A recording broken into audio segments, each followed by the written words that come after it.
Our project is really largely funded, it's mainly a schools outreach project, but it's got lots of other things in the programme. And it's mainly funded by European funds and by Welsh Government. We are, our business engagement is largely undertaken with the brand, the Institute of Coding. And we've got our business liaison with us today. Why a women's network for STEM and IT professionals, for academia, government and business? Why? You know, admittedly, there's quite a few out there at the moment.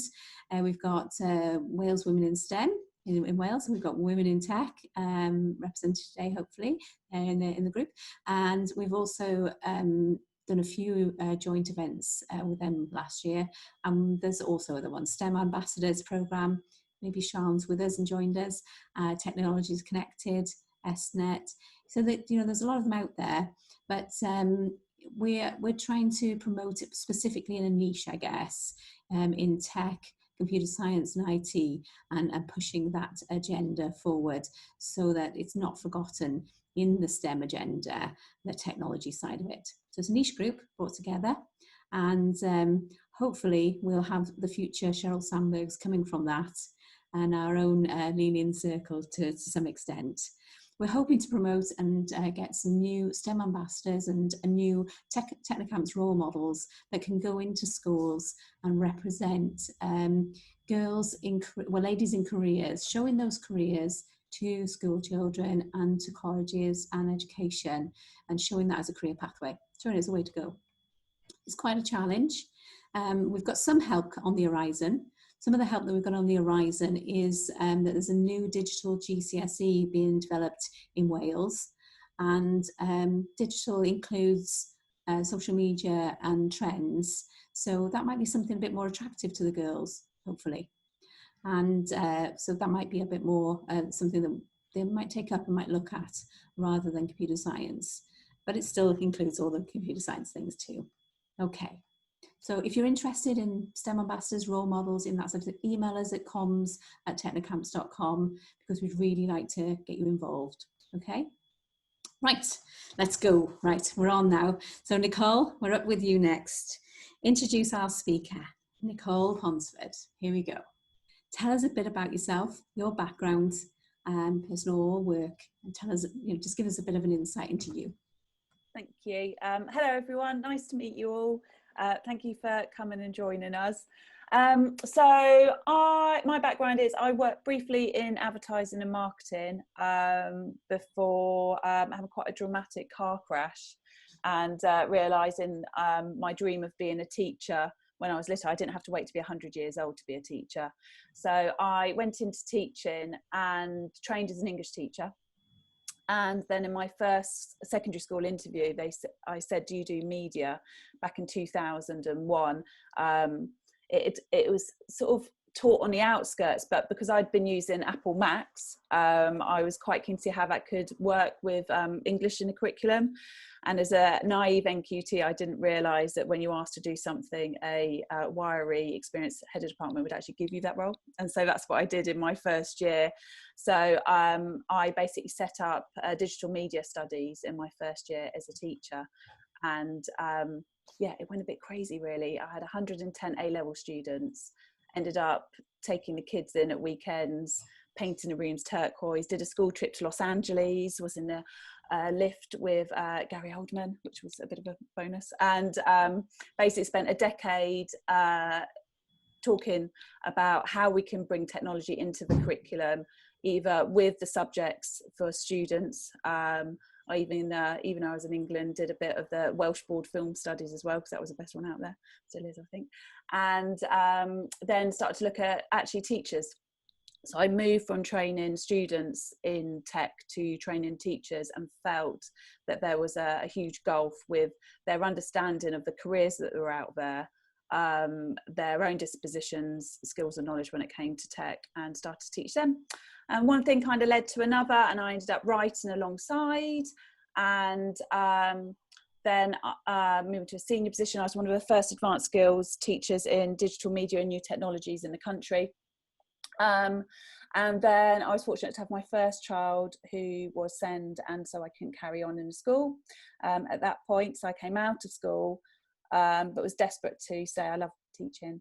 So I ended up working outside of classrooms, but keeping a foot in. I worked with an educational charity called Achievement for All, supporting the most vulnerable of learners. And I worked as a coach across the South Coast, and then moved to a digital education role, writing all the online training for coaches and schools nationally, and then picked up a load of projects. So from working with e-cadets who do peer-to-peer e-safety in schools, they wanted a new secondary curriculum. So I wrote that. I picked up a bit of work writing for the TES, the Guardian, and then had twins, boy-girl twins, which is still a surprise every morning when I see them, as Kat will tell you. And basically the gaps that I'd seen as a teacher of digital media, where I'd managed to get equal girls and boys into the classroom, some of the gaps around the biases, I would say, to children, and then seeing my girl-boy science experiment, pushing in a buggy, he's clever, she's pretty, etc., etc., open a whole world. And about the same time, Graham Andre of a BAFTA award-winning No More Boys and Girls put Kat and I together, and that was the start of the GEC. So at the moment, I've got two roles. The side hustle, which is probably meant to be my main job, is the EdTech demonstrator. I'm the Southwest Regional Lead for a peer-to-peer support, which we're helping schools and colleges with remote teaching and learning across the Southwest. I'm doing that. And then my job that I live and breathe is the GEC. Wow. There you go.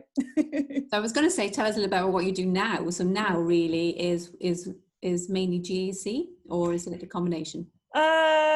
It feels like it's mainly GEC, Kat, I think. But yeah, the other role I'm doing at the moment is we started 11 weeks ago with the EdTech demonstrator program.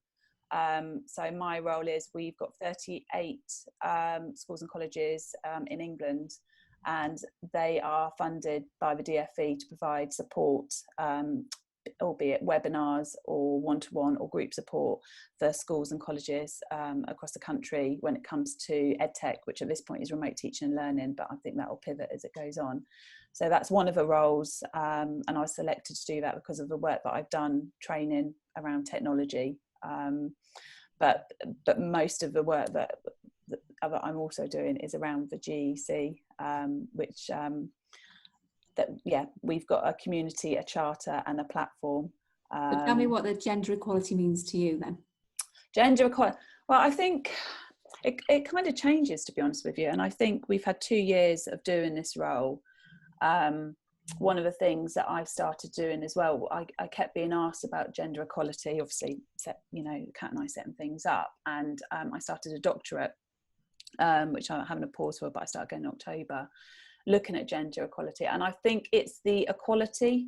We've looked at a lot of the work, gender neutral, and for me, gender equality is about gender equal opportunities for boys in caring roles, men go into early years, women in tech roles, sort of the whole spectrum of the things that limit. We have a part which say about labels limit, and I think the gender stereotyping does. We take gender as a social construction, and it's anything that is different, which is sexist or limiting in any way. And the flip of that, we look at things that are enabling, the things that are inspiring. We've got our smashing stereotypes, where we like to smash things up a little bit. The rebellious spirit in us, I think, don't tell us what we can do. We'll sort of show you. So why do you think ladies and girls don't have top tech careers? I mean, there are some obviously that have made it, but why is it not such a prominent thing? Why is it something that they don't necessarily do? If I go from an education point of view, I think one of the elements that I struggle with is the lack of females being confident at tech as teachers. I do a lot of work, and I created the EdTech Collective because I was a bit sick of people saying, where are the women in tech? And there's incredible women in tech, but they don't necessarily shout about it. Or you have the other type of female teachers who will create a website and then say, I'm not very techie, I'm not techie, I don't know, because I think they feel that there's a level they've got to be at to say that they excel in tech. So I think that's one thing. I don't think there's a female role models in the classroom with the students.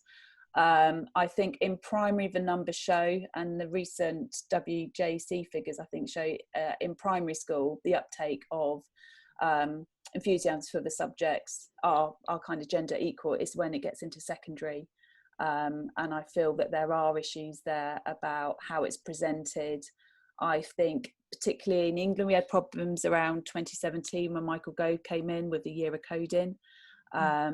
I think that's caused huge issues. So I think there's a difference with primary and secondary. I think that has an impact on girls taking up the subject. I think there's an issue with a lack of females being confident with tech and being tech teachers. And I think there's a huge issue with teachers not knowing what jobs out there that use tech either in a everyday form or in a more adventurous form. I think the teacher community still don't do enough to understand the jobs that are around now, let alone in the future. And finally, one last question for you. Tell me one piece of tech you could not live without and why.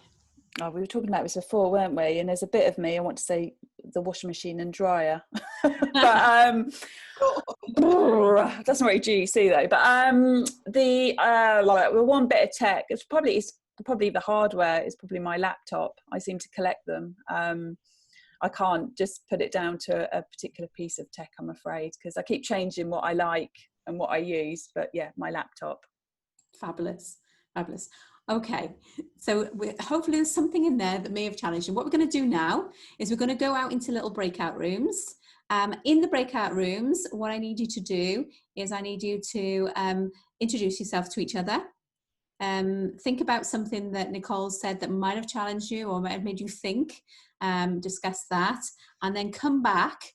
Each room is going to come back with one question for Nicole. Good. So start with room one then. Have you got a burning question for Nicole? We, the four of us, we had a computer science teacher, GCSE teacher, and we had a computer science lecturer from the university, and we were talking about the journey girls sort of go on in sort of tech subjects, but they tend to be quite confident at GCSE and A level. Mm-hmm. Then when they get to university, we were talking about whether it's because they are in such a small number of computer science girls there that they lose confidence in themselves and they don't sort of put themselves out there in lectures. So we were talking about, what can we do to sort of encourage girls when they get to degree level in STEM subjects to be a bit more confident in themselves, even though there are only a few of them in class. Yeah, I completely understand that. I think that the idea and the argument for single sex schools where for girls there's a safe space to talk. We know about the lean in culture, and I've been fortunate enough to be asked to co-lead Lean In Girls, which Sheryl Sandberg was keen that it kind of extended beyond women in business, and we're just looking at with Hannah Wilson from Diverse Ed, who's one of the founders of Women Ed, looking at how we do that for girls. So my advice would be to encourage those students to lean in, but look at the lean in circles.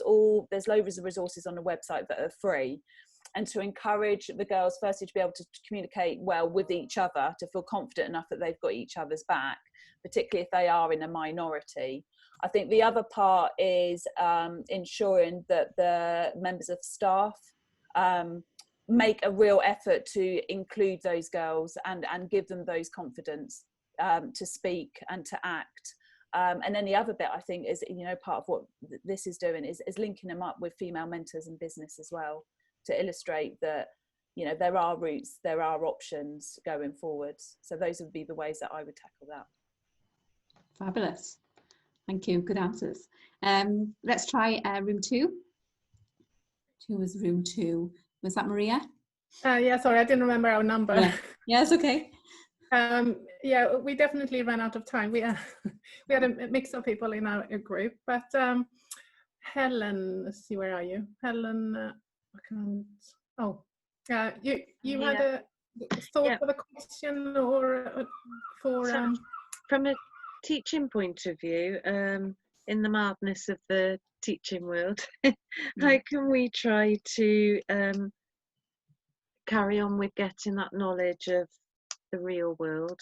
And then how about AI and jobs in the future as well? Okay. And how it's going to impact. Okay, so how can teachers get understanding of what's going on in real world? I think there's really simple things you can do, like watching BBC Click, by getting involved with networks like us. We've got the GC EdTech Collective. We've got a small Twitter group of about 900. In it, I've got a panel, and I can see one on the screen in front of me, Becky, who's there, and they are accessible women in tech. All their blogs, websites, Twitter handles are there. They're all amazing technologists who happen to be women, who will be happy to answer questions and help others. So those are the kind of ways I would say that I think teachers can kind of start to work out what's out there by speaking to some of the people we've got in the groups. I think there's one of the things that we're looking to do with the GEC is linking our schools with businesses as well in a mentoring way. And I think as much as you can reach out to your local computer-based organisations, there'll be head offices, there'll be small businesses around. You know, everyone's using tech, and look at how you can maximise those opportunities. Businesses love a good PR story, and for education we get what we can. So that could be a really good way. When I was a teacher, I used to just write. I wrote to Sony and Vodafone, and I said, I've got some lovely students, and we'd love you to help us. Could you? I got a name of someone, and they couldn't really say no. I think I'd almost sweet talk them, kill them a kindness, which Kat knows I do an awful lot, and make them do something. That's what we did. So, you know, I had the difficult boys doing mentoring with 3D televisions with Sony, and, you know, Vodafone gave us a load of phones with cameras at that point and stuff. So I think that there are ways around AI. I think that's really hard. I think there's a load of gender issues that come in with it. The automation that will take a lot of female-based roles around administration. The AI in education is very difficult because there's no budgets. There's a lot to unpack with that, but I think we need to be looking forward for, you know, in a kind of future of work capacity. I wrote something recently with Tech Talent Pathways, which is about the future of work, and discussed AI in that. So I can forward that information to Julie. That's free teacher training that we wrote as part of the GEC. In it takes some things like flexible work, but it looks about automation and things like that in the future as well. So I can get that circulated if that's of help. Fab. Rebecca, you have to unmute yourself. Hello. Hello. So our group, we ran out of time as well. Sorry. But what you were discussing, that you have twins as children, mixed twins, one boy and one girl. Do you think that they're influenced by their parents as well as their teachers and their school environment? Their home environment's quite important as well. Do you think that parents can do more to try and push girls into STEM? Yeah, I would say, yeah. I can see Kat's head's about to fall off. I would say, as a parent, I mean, the research shows that students listen to teachers more up to primary, and then listen to home up to primary age, and in secondary they listen to teachers more than home. There's a flip around that, which comes in with independence. The work we're doing at the GC, Kat and I, both as parents of 3 children each, both felt that actually to close those gender gaps, it wasn't just about business, which Kat talked to you about, or education, which, you know, is my bag. It was about the parenting side's really important. And we know that from listening to our collective that we've got in our community, that, you know, you may be doing everything you can to open those opportunities to your students. You're getting the books, like we've got the GC best books, loads of smashing stereotypes. We're making sure that the chemistry kit is for girls and for boys, and, you know, all that sort of stuff. And then they go to school and they get told, you know, here's your pink toilets, and here's the boys' table with the cars on. So there's a kind of mixture of it. It needs that whole kind of approach, but I do think parents have a responsibility that if they are trying to open those opportunities, they also need to have those awkward conversations with the grandparents, with the the early years providers, and to question things through that education, as everyone helps to raise your children for you, essentially. Great, thank you. And finally, who's that going to be? Alison. Hi. Yeah, we had an interesting discussion, ran out of time.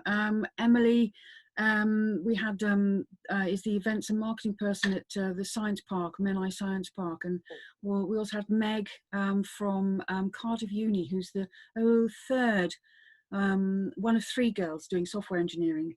And Meg, would you like to pose your question? Hiya, yeah. Hello.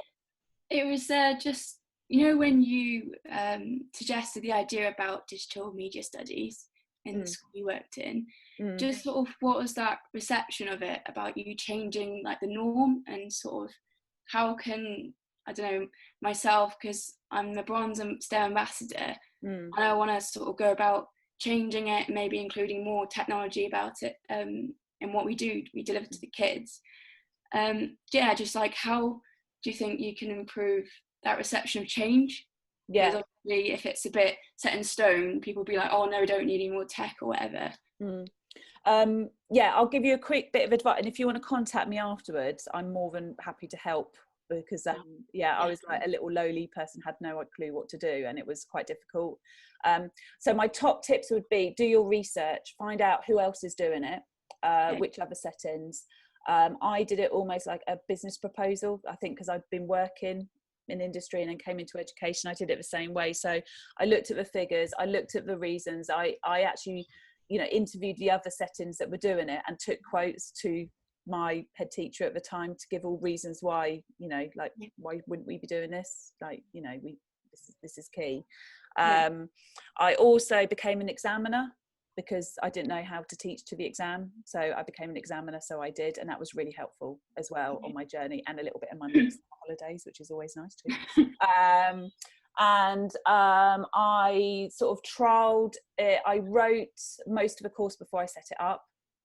I also really looked at the environment, my resources, and then those links with industry around it as well.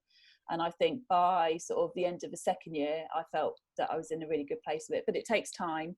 The other thing you might want to do is, if you're a bit of a lone voice, is see if there's other members of staff doing the same, and see if there's someone in the leadership team that could mentor you all by bringing in a new curriculum area as well. We did that. We had someone doing PE and myself, and then someone else bringing another set, and the 3 of us worked together as we set up the logistics of bringing in a new curriculum area. Okay, cool. Fab. Thank you. No worries. Thank you. I think that's everybody's questions. Well done. Really good questions. That got them all got Nicole on her toes. Now your turn, Kat. Here we go. So I'm going to ask you a few questions now. So tell us a bit about yourself, your background, what you do. Yeah, well, I'm going to combine the first 2 questions because one leads into the next one. So I was educated in science for my whole time, and did a degree in biomedical and physiological sciences at uni. And then I remember at uni saying, just at the end of my degree, I understand how the human body works and all the ins and outs of what's going on. And isn't it scary that there's some things that you just don't know anything about in the world? Mine is computers. I just have absolutely no idea how they work. And then fast forward 1 year later, I got my very first role in a tech department. But it's the same sort of mindset. It's a technology, like STEM is STEM for a reason, because it's the same sort of thinking. You think the same way in technology. It's all about hypotheses and logic. And so I worked at the interface between the business and technology departments, because they spoke slightly different languages and came at it from slightly different mindsets.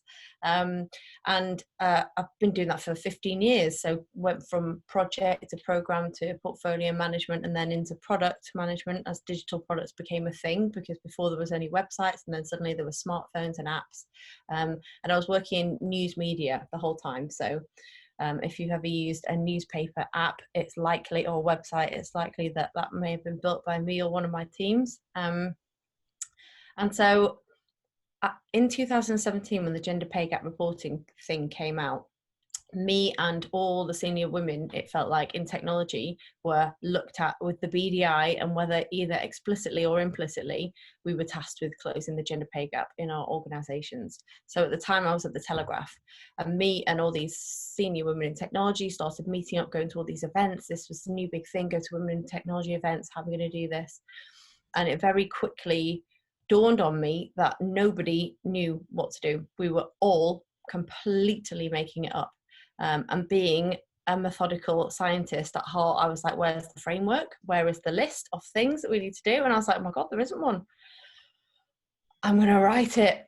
So I started going deep into the research, and I couldn't stop in technology, because like, you can't just write a framework for gender equality for women in technology. It just doesn't work. I expanded out to women in business, but I couldn't just do that, because there's so many external factors that have been at play before you get into your workplace. There's your education, there's your upbringing, there's the culture you were brought up in, there's the society, the media you watch, everything plays a part. And that's when I suddenly just sat back and started having a massive cold sweat. And luckily I've met Nic by this point, and I was like, Nic, I think we've got to do the whole thing. We've got to do it for the whole thing, homes, schools and businesses. We're going to do gender equality. That's it, all of it. And she was like, let's do this. So then we formed the GEC, and we started off with a charter just to test people's appetites for, do you believe in these things? Do we share the same values? Are you thinking the same thing as we are, or are we crazy? And then at the time that I took the leap into being full-time founder, COVID had just hit. I was a chief product officer for an agency in London, and I just thought, right, our investors are going to pull out here, they're going to pause, we're not going to be able to do this. But that call at the very start of lockdown was, let's get this paperwork signed and let's get the show on the road. So I thought, right, this is a sign. I'm not a fatalistic person, I'm a scientist, but I was like, right, this is a sign, I'm going to do it. I'm leaving. I decided to take the leap to become a full-time founder and give this our very best shot. So yeah, this brings us here today. And what does equality mean to you? Gender equality mean to you? Well, that is a tough question, isn't it? I had to think about this, and I was scratching my head for a long time. It means, to me personally, it means social, economic and political and health parity of the sexes. It means that whether you are a male or a female, you have parity in your opportunities and your rights. That's the textbook definition of it for me, and that is how we would measure it in a scientific way.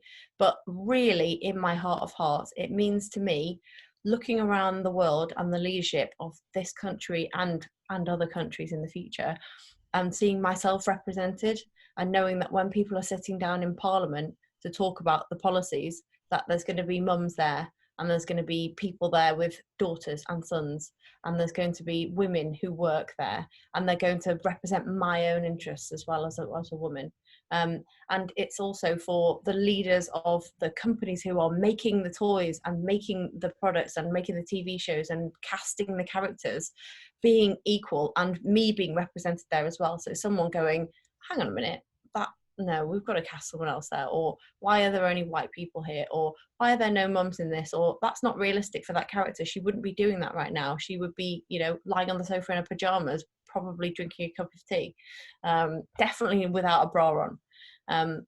And just feel it, just the world becoming more representative, so that you can see that has been created for me by a person who's like me. It's not been created by someone who doesn't understand me at all, because you look at these things around and you just go, haven't been taken into account here when this has been created. And for my kids as well, to enter adulthood not being burdened down with these assumptions about them just because of what they're packing in the pants, basically. So I don't want my kids to reach adulthood and people think, oh, she's a female, therefore this, or he's a male, therefore that. I want them to be understood as individuals, and I don't want them to have to work around their gender in any regard. Fantastic. True passion came through there, I think. So why I'm very passionate about it. Yeah, passionate about that one, definitely. So why don't you think that ladies have got those top careers right now? Or there are some that have, but why do you think you know, that's what's holding us back? Yeah, I think it's a lot to do with perception. And when we were struggling with this as women in technology, we had this huge pipeline issue, and we would just get these male CVs and male CVs all the time. And so we actually went into a school, because I was like, I need to find out what this is from the actual students. Can we go into a school? How do we do that? Are we allowed? And that's another thing that we should talk about as well, is that people in business don't think they can go into schools. Anyway, so we went into these schools and we talked to these kids, and what we realized was that they actually all wanted to work in technology. But when we asked them, who wants to work in technology? We got like, and they were 10. So they were like, three boys putting their hand up like this. Did not want to talk about. Everyone else was like this, just staring into space. And then I said to them, what careers do you want to do? Let's do an exercise. So they get up and they're putting these post-its on the wall. They want to be YouTubers. They want to be influencers. They want to make they wanted to be gamers. I'm like, that is technology, guys. That is technology. I think there's a perception with the younger generation where working in tech is what they have seen, and what they have seen is, skinny young white boys in a dark room coding. And if they are not that, and if that doesn't resonate with them, then maybe they feel that technology is not for them. And I think there's also a huge lack of understanding about what roles there are in technology. So there's everything from a graphic designer to a business analyst to a UX person, a usability person, a tester.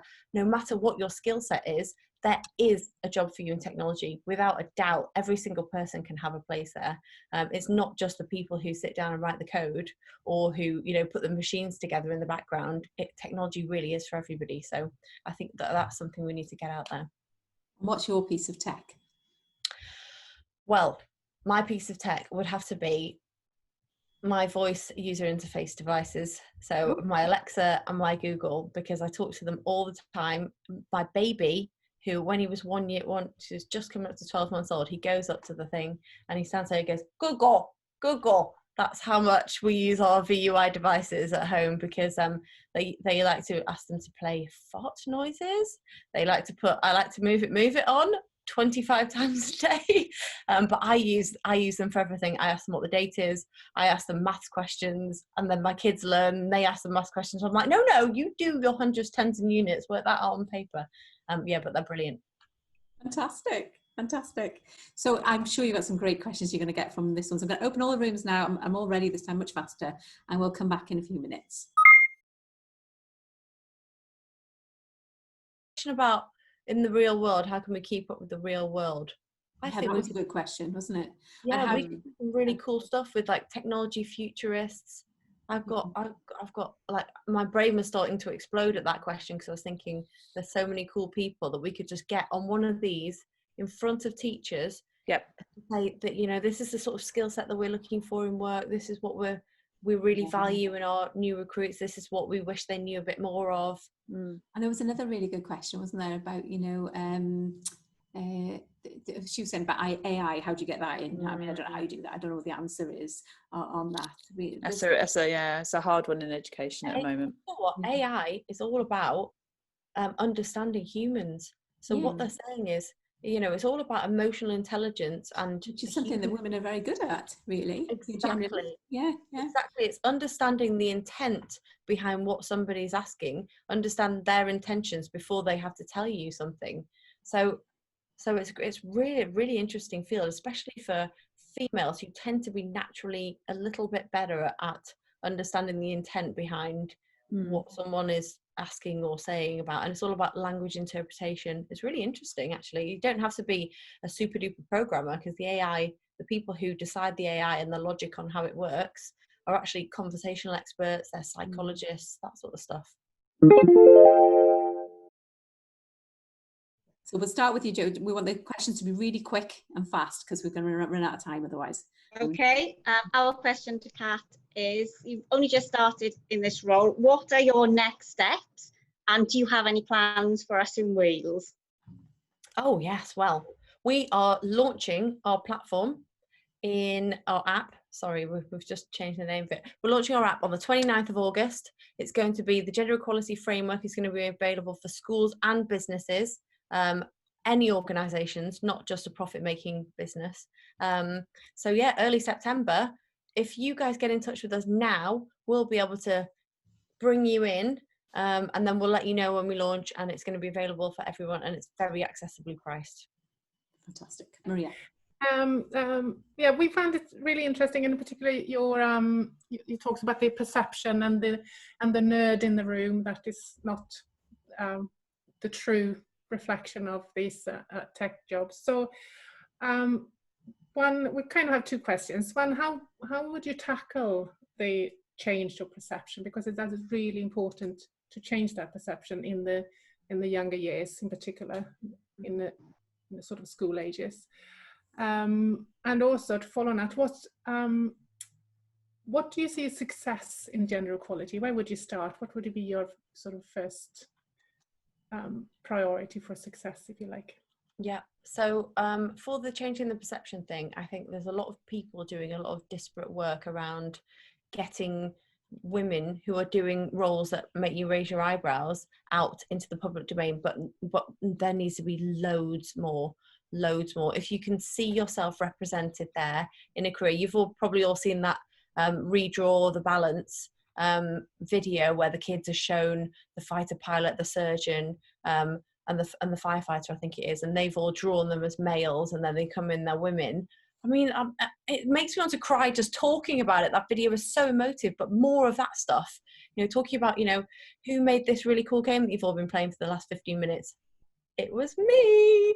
That sort of stuff. I think that would change so many perceptions, because you can just see their little faces just going, I could do that. It's so cool.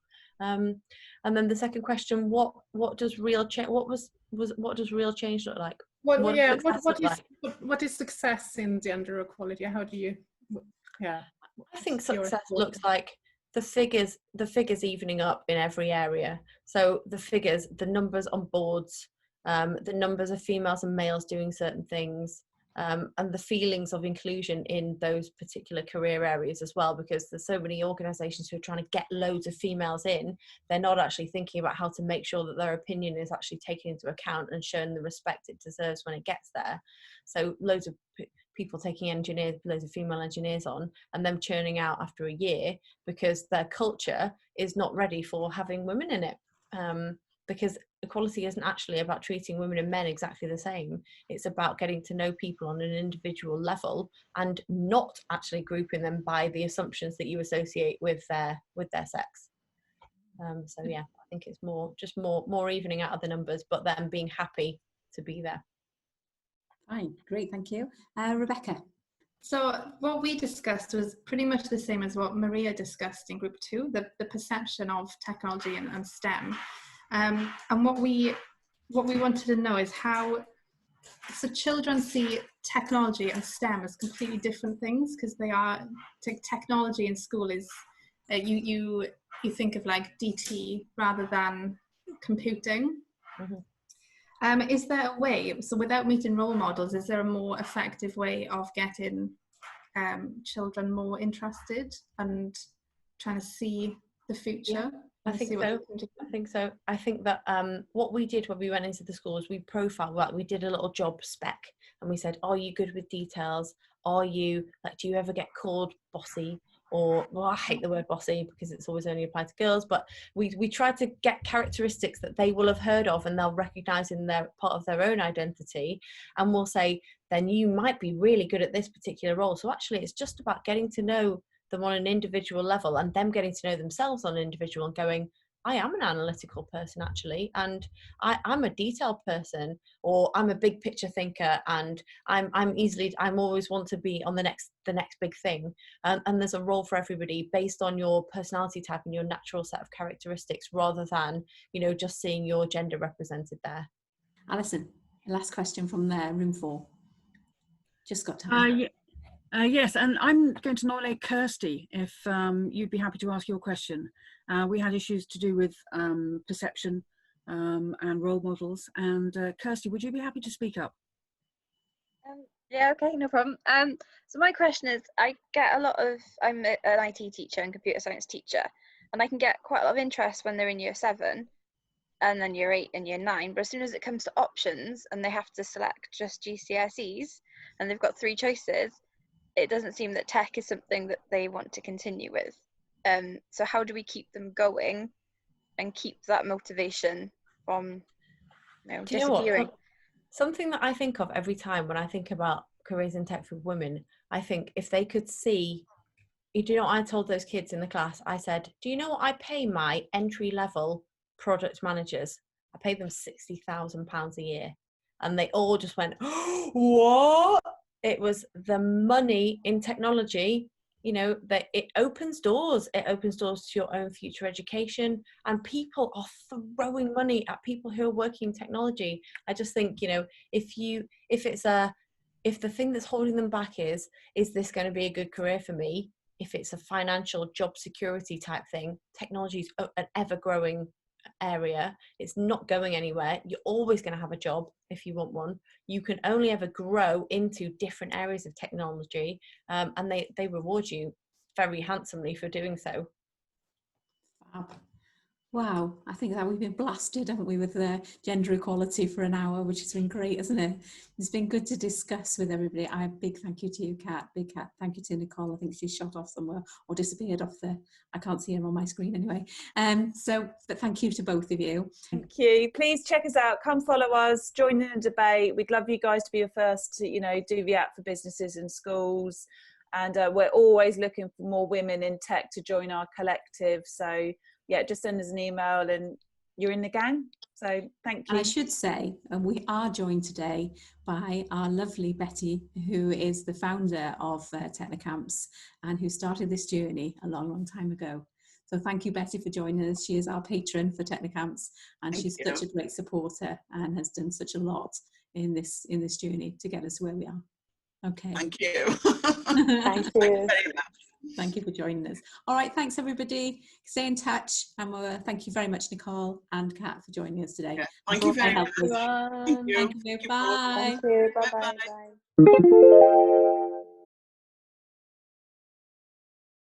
Bye.